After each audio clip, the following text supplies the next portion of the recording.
ekonomi terbesar kedua di dunia, Tiongkok, menunjukkan tanda-tanda kelelahan.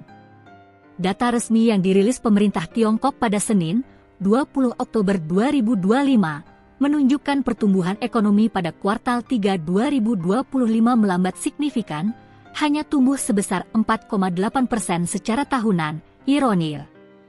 Ini adalah laju terlemah dalam setahun. Perlambatan ini bukan kebetulan. Tiongkok saat ini dihantam oleh dua badai besar. Krisis properti, pasar properti yang menyumbang sepertiga perekonomian, sedang berada di titik terendah. Perang dagang Amerika Serikat, ketegangan perdagangan dengan Amerika Serikat, yang dipicu oleh senjata ekspor tanah jarang Tiongkok, kembali memanas. Angka pertumbuhan 4,8% ini menjadi acuan krusial bagi para pemimpin tertinggi Tiongkok yang akan membahas cetak biru ekonomi 5 tahun ke depan. Bagaimana dua masalah ini membebani Beijing? Dan apakah sektor teknologi dan ekspor mampu menyelamatkan perekonomian? Dalam 7 menit ke depan, kita akan bedah tantangan terbesar Tiongkok saat ini. Dua beban berat, properti perang dagang. Angka pertumbuhan 4,8% ini menandai perlambatan yang jelas dari 5,2% pada kuartal 2 2025. Perlambatan ini terutama disebabkan oleh dua faktor yang saling terkait. Satu, sektor properti yang terpuruk, sektor real estate, yang menyumbang sekitar sepertiga dari perekonomian Tiongkok, sedang mengalami penurunan tajam. Investasi real estate turun 13,9% dalam setahun hingga September 2025. Harga rumah turun di hampir setiap kota besar, dan banyak pengembang meninggalkan proyek. Krisis ini juga mengurangi sumber pendapatan utama bagi pemerintah daerah. 2. Ketegangan perdagangan Amerika Serikat Tiongkok, gencatan senjata perdagangan yang rapuh dengan Washington kini terancam bubar.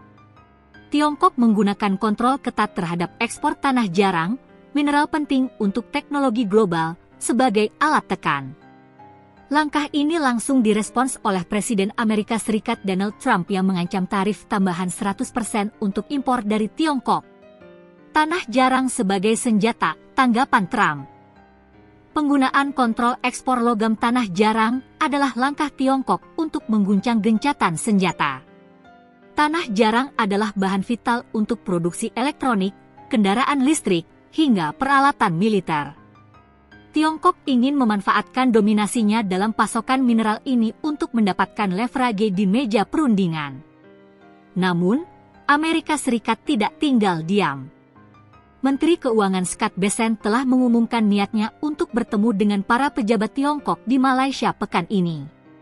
Tujuan utamanya adalah meredakan ketegangan dan menjadwalkan pertemuan tingkat tinggi antara Trump dan Presiden Xi Jinping. Perang dagang ini menciptakan ketidakpastian. Meskipun bisnis Tiongkok sempat memanfaatkan gencatan senjata untuk mengirimkan barang ke Amerika Serikat, menghasilkan lonjakan ekspor 8,4% pada September 2025, ancaman tarif 100% Trump dapat membalikkan keuntungan ini dalam semalam. Penyelamat Cina, ekspor dan sektor teknologi. Di tengah krisis properti dan ancaman Amerika Serikat, ada beberapa titik terang yang membantu Tiongkok menghindari penurunan tajam. Ekspor kuat, ekspor Tiongkok meningkat sebesar 8,4% pada September 2025, yang menurut ekonom Xiana Yu dari Oxford Economics, telah membantu mengimbangi pengeluaran domestiknya yang lesu. Produksi industri Tiongkok tumbuh 6,5% bulan lalu. Sektor-sektor yang berkinerja terbaik adalah produsen pencetakan 3D, robotika, dan kendaraan listrik. Sektor jasa, termasuk dukungan TI dan konsultasi, juga mengalami momentum pertumbuhan. Biro Statistik Nasional Tiongkok bersikeras bahwa perekonomian menunjukkan ketahanan dan vitalitas yang kuat, menganggap momentum di sektor teknologi dan layanan bisnis sebagai pendorong utama. Namun, Xiana Yu memperingatkan bahwa tanpa dukungan pemerintah lebih lanjut, pertumbuhan Tiongkok tidak mungkin melebihi 4,8% tahun ini.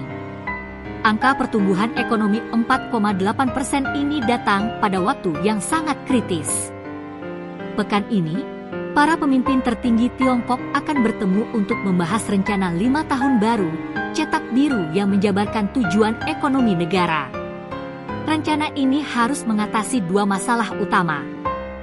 Stabilitas properti, mencari cara untuk menstabilkan pasar perumahan yang ambruk, yang merupakan penghambat utama pertumbuhan jangka panjang. Kemandirian teknologi, memperkuat sektor teknologi agar tidak rentan terhadap hambatan perdagangan Amerika Serikat di masa depan. Beijing memang telah menghabiskan miliaran dolar Amerika Serikat untuk insentif seperti subsidi dan diskon untuk mendorong pengeluaran domestik. Namun, tekanan yang diberikan oleh krisis properti dan ketidakpastian tarif Amerika Serikat menunjukkan bahwa tantangan Tiongkok untuk mencapai target pertumbuhan sekitar 5% semakin besar.